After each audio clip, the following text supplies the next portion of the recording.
जी, हम थे रेस्टिट्यूशन पे। तो रेस्टिट्यूशन क्या होता है? रेस्टिट्यूशन क्या होता है, एक कोर्ट ने डिसीजन दिया, अब उस डिसीजन के बेसिस पे डिक्री हुई, डिक्री की एग्जीक्यूशन हुई, और जो एक प्रॉपर्टी एक ए और बी का डिस्प्यूट था, तो वो प्रॉपर्टी कोर्ट ने बी को कि बी के फेवर में दे दी कि ये प्रॉपर्टी बी की है, वो बी के पास चली गई, बी उस प्रॉपर्टी को एंजॉय कर रहा है।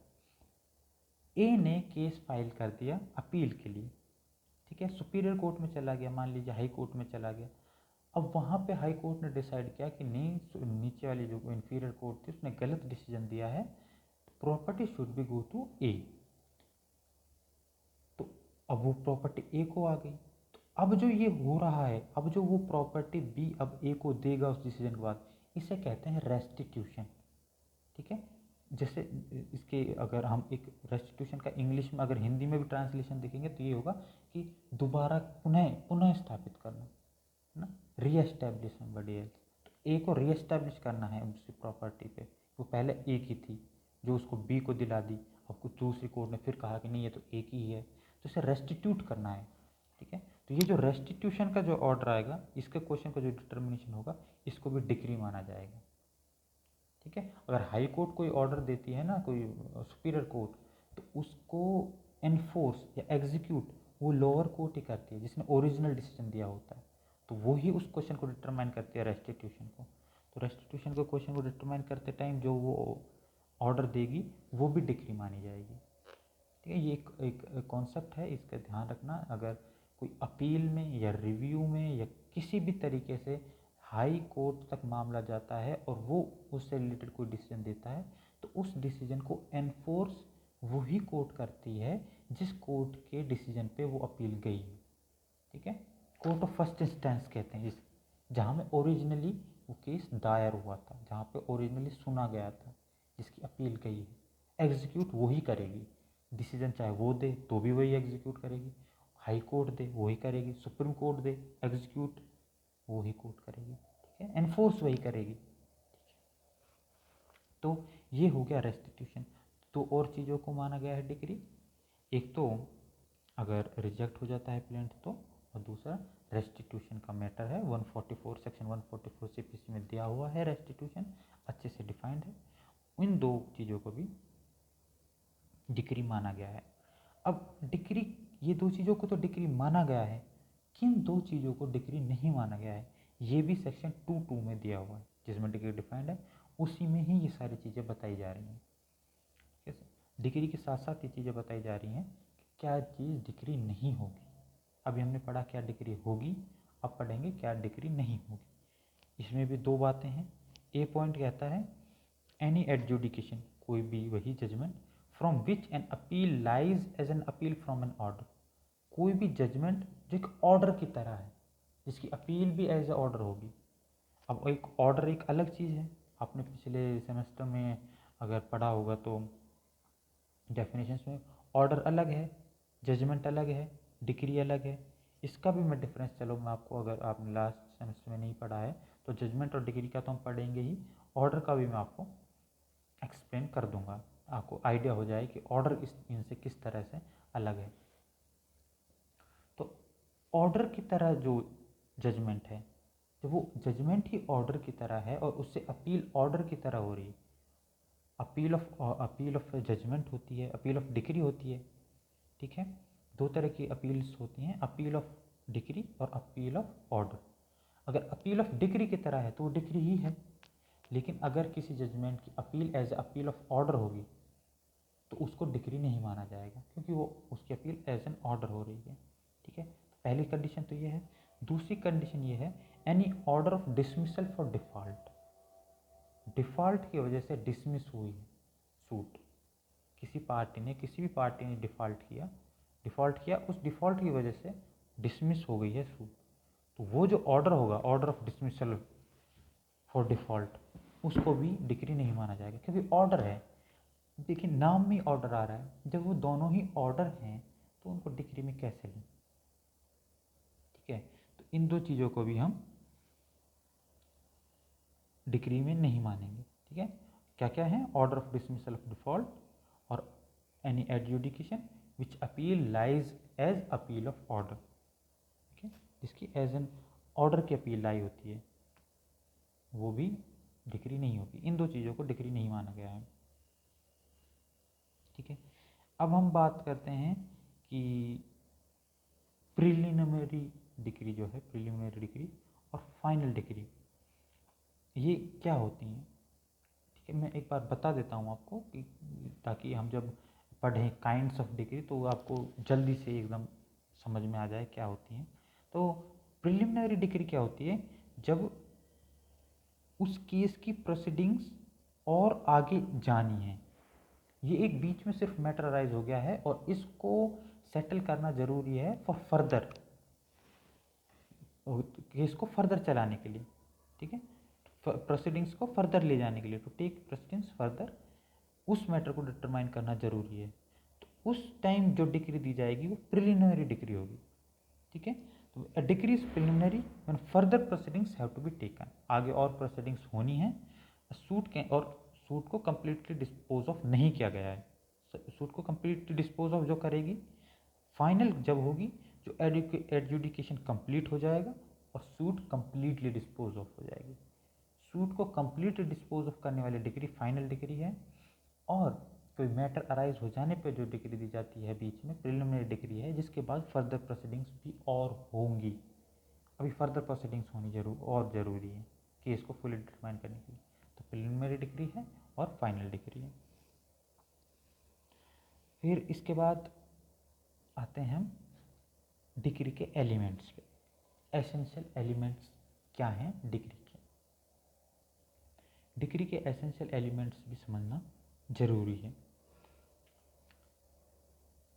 इसमें क्या है कि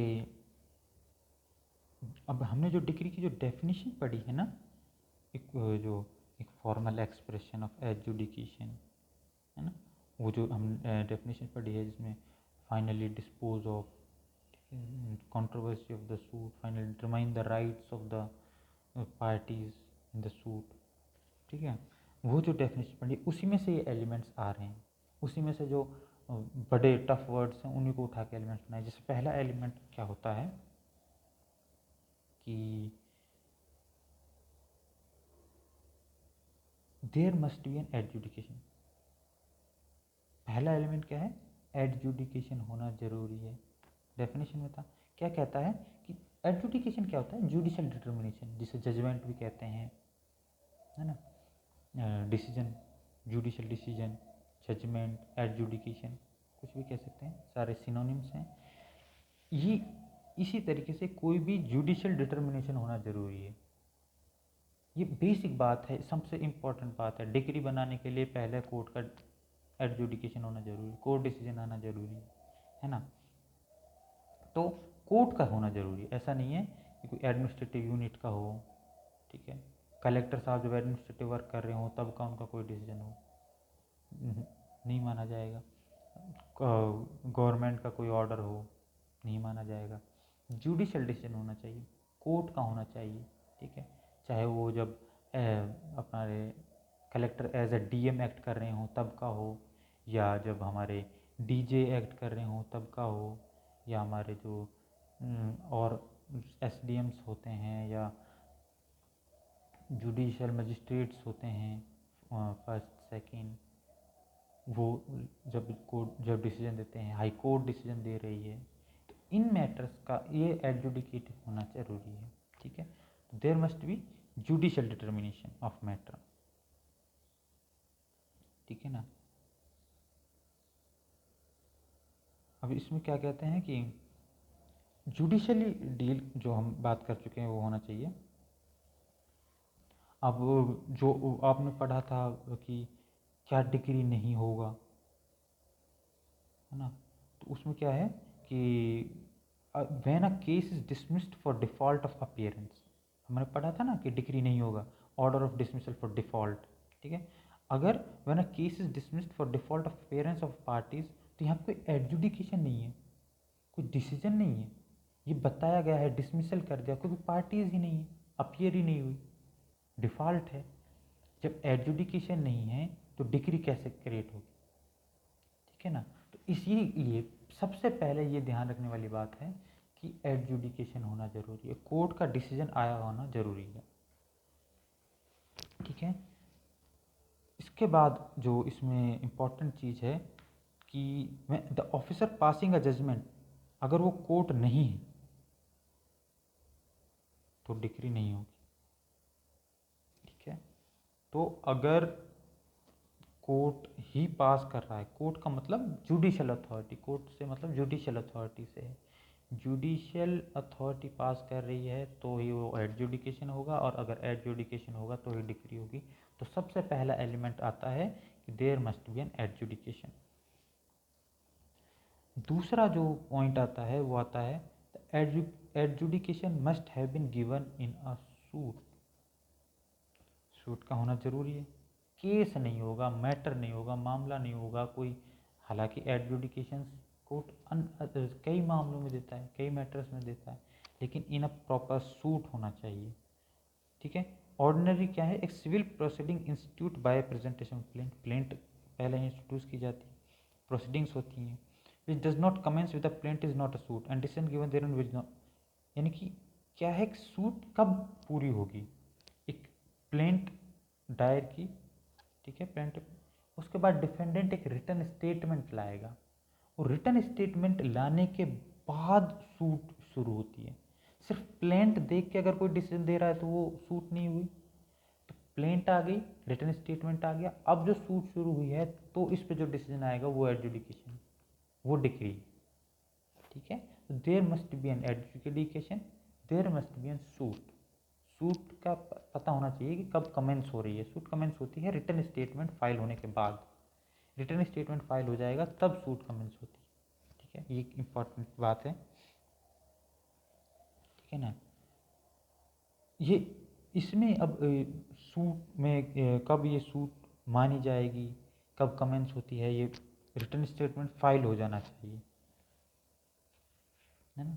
तो अगर कोई एप्लीकेशन दे रहा है कि मुझे एज ए गरीब पर्सन, इंडिजेंट पर्सन जिसे कहते हैं, अपनी सूट दायर करनी है, या मुझे मतलब रिटर्न स्टेटमेंट से फाइल होने से पहले पहले जो भी एप्लीकेशन दी जा रही हैं, चाहे वो रिगार्डिंग कुछ भी हो, वो सूट नहीं है, और वो सूट नहीं है तो उसका एडजुडिकेशन नहीं है, और एडजुडिकेशन नहीं है तो वो डिक्री नहीं, ठीक है।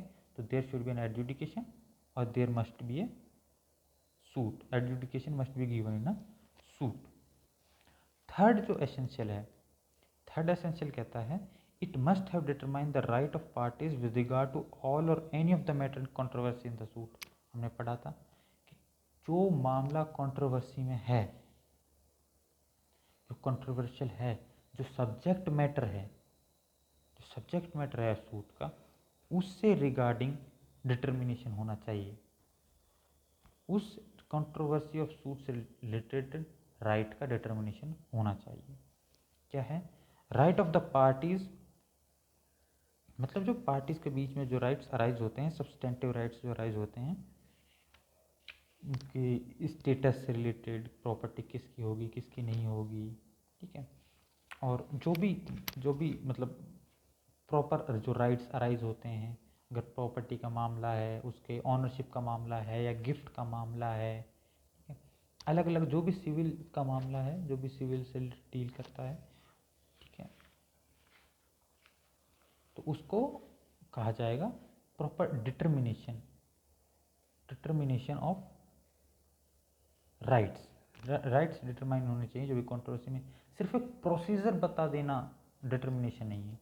अगर कोई कोर्ट कहती है कि इसका काम को हम इस तरीके से किया जाएगा, या आप उस कोर्ट में जाइए वहाँ पे किया जाएगा, तो वो डिक्री नहीं है, वो डिक्री नहीं है, क्योंकि उसमें जो मैटर है, सब्जेक्ट मैटर है, जो कंट्रोवर्सी है, वो सॉर्ट आउट नहीं हो रही है, ठीक है। सब्सटेंटिव राइट्स सॉल्व आउट होने चाहिए, जो प्रोसीजरल राइट्स का कोई यहाँ वैल्यू नहीं है, सब्सटेंटिव राइट्स की है। प्रोसीजरल राइट्स क्या होते हैं, जो हमको सब चाहिए लास्ट में, जो पार्टीज को लास्ट में चाहिए, चाहे वो जो भी सब्जेक्ट मैटर, प्रॉपर्टी चाहिए, वहाँ तक पहुँचने तक के जो ऑर्डर चलते रहेंगे ना, कोर्ट बीच में करती रहेगी, डेट दे रही है और जो भी कर रही है, सो एविडेंस लाओ, डेट दे, फिर डेट दे दी, फिर एविडेंस लाओ, ये सब जो प्रोसीजर चल रहा है बीच में, इस प्रोसीजर को डिग्री नहीं माना जाएगा, ठीक है। इनको माना जाएगा हाँ प्रोसीजर राइट, सब्सटेंटिव राइट माना जाएगा जहाँ पे पहुँचना है। राइट्स ऑफ पार्टी, कितना एंजॉय करेगा, उसको राइट टू पास चाहिए, वो वहाँ पे खेती कर सकता है।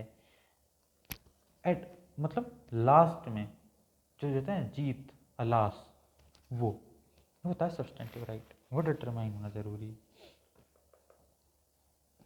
ठीक है ना। तो जैसा भी हमने फिर बार बार वो आ रहा कि अपीयरेंस, कोई अपीयर नहीं हो रहा, तो ये कोई किसी प्रोसीडिंग में अपीयर नहीं हुआ, डिफ़ॉल्ट हो, तो जब वो अपीयर नहीं हुआ तो ये कुछ कंट्रोवर्सी तो सॉल्व नहीं कर रहा। अपीयर नहीं हुआ तो सूट डिसमिस कर दी, सूट डिसमिस कर दी तो कंट्रोवर्सी तो सॉल्व हुई नहीं, वो तो वापस सूट लाएगा, वो कहेगा भाई मेरा मामला तो ठीक है मैं नहीं आ पाया, लेकिन मेरा मैटर तो रह रहा है भी, डिटरमाइन नहीं हुआ, तो डिग्री कैसे हुई, इसलिए उसको डिग्री नहीं माना गया है, ठीक है। तो ये 3 एलिमेंट हो गए। चौथा एलिमेंट होता है such determination must be a conclusive determination, ठीक है। अपील हो सकती है, अपील एक अलग मैटर है, लेकिन there should be a conclusive decision and not merely an interlocutory order. कोई मिडिल वेडिल का केस नहीं होना चाहिए कि इतने टाइम के लिए, 2 महीने तक के लिए, 3 महीने तक के लिए। कंक्लूसिव ऑर्डर होना चाहिए, ये इसकी है, ये इसकी नहीं है, आधी आधी बटेगी, 1/4 जाएगी, 1/4 इसकी है, 3/4 इसकी, जो भी करना है कंक्लूसिवली होना चाहिए, ठीक है। बीच में कुछ नहीं रह गया उसके, टाइम बीइंग के लिए नहीं होगा, ठीक है। और मतलब कंक्लूसिव डिटर्मिनेशन होना जरूरी है। 5वां जो पॉइंट है, there must be a formal expression of adjudication, ठीक है। इसमें क्या कहता है, मतलब जो भी रिक्वायरमेंट है वो सारी उसमें कंप्लाइड विद, सारी होनी चाहिए, ठीक है ना। 5 चीज़ें हमने इसमें पढ़ी, एक एडजुडिकेशन होना चाहिए, एक सूट में होना चाहिए, ठीक है। पार्टीज जो हैं उसमें कंट्रोवर्सी को डिटरमाइन करें, पार्टीज के राइट्स जो हैं उस कंट्रोवर्सी में जो हैं सूट में, उनको डिटरमाइन करते हुए होनी चाहिए। चौथी कंक्लूसिव डिटर्मिनेशन होना चाहिए, और 5वां फॉर्मल एक्सप्रेशन होना चाहिए। अगर हम इनको एक एग्ज़ाम पर्पज से पढ़ें और लिखना चाहें तो क्या है कि पहला होना चाहिए there must be an adjudication, there must be an adjudication. दूसरा होना चाहिए the adjudication must have been given in a suit, एक सूट में गया हुआ हो। तीसरा, it must have determined the rights of parties with regard to all or any matter of the controversy in the suit, सारे rights को determine करें। ये मैं आपको लिखवा भी सकता था, बट क्योंकि अब हम फेस टू फेस नहीं हैं, ये लिखे हुए होना ज़्यादा ज़रूरी है। लेकिन किसी भी पर्पज़ पे, किसी भी मौके पे अगर हमको ऐसा कोई मौका मिलेगा तो इधर I will provide you notes if I have, और मैं आपको नहीं तो ये जो इम्पोर्टेंट जो फैक्ट्स हैं जिसे हम कहते हैं, इनको हम ऐसे इसी वे में याद करने की ज़रूरत है, वो मैं आपको लिखवा दूंगा। और चौथा पॉइंट कहता है such determination must be a conclusive determination, और fifth there must be formal expression of adjudication, ठीक है। तो ये 5 पॉइंट्स हैं। देखिए आपको बस समझने की ज़रूरत है। इन माई क्लास मैं ये चाहता हूँ कि आपको सिर्फ समझ में आए, मुझे रटने की कोई ज़रूरत नहीं है, मुझे बिल्कुल नहीं चाहिए कि आप एग्जैक्ट ऐसा लिख दो। अगर मैं कॉपी चेक कर रहा हूँ और मैंने देखा कि आपको ये चीज़ समझ आ गई है, आपने अपने वर्ड से ये एक्सप्रेस कर दिया है कि आपको पता है डिग्री क्या है, चाहे एक लेमैन की लैंग्वेज में लिखो या एक एज ए परफेक्ट लॉयर की लैंग्वेज में लिखो, या एग्जैक्ट इसको रट के लिखो, किसी भी तरीके से लिखो, सिर्फ इतना होना चाहिए कि आपको समझ आ गया है कि डिग्री क्या है, और डिग्री के डेफिनेशन में जो एलिमेंट्स निकल के आ रहे हैं वो एलिमेंट्स क्या हैं, ठीक है। एक प्रॉपर आपको पता होना चाहिए। अगर, और मैं उसी को ज़्यादा प्रेफरेंस देना पसंद करूँगा जिसको समझ आ गया है, जो मुझे बता सकता है कि अगर मैं खड़ा कर दूँ कि आप एक एग्जांपल दीजिए इस चीज़ का, और उस चीज़ का एग्जांपल दे दे, तो मुझे एग्जांपल दे दे, डेफिनेशन मत बताए, ठीक है। तो ये डिग्री और डिग्री के एसेंशियल्स हैं। नेक्स्ट वीडियो में हम आगे डिग्री को फर्दर डिस्कस करेंगे।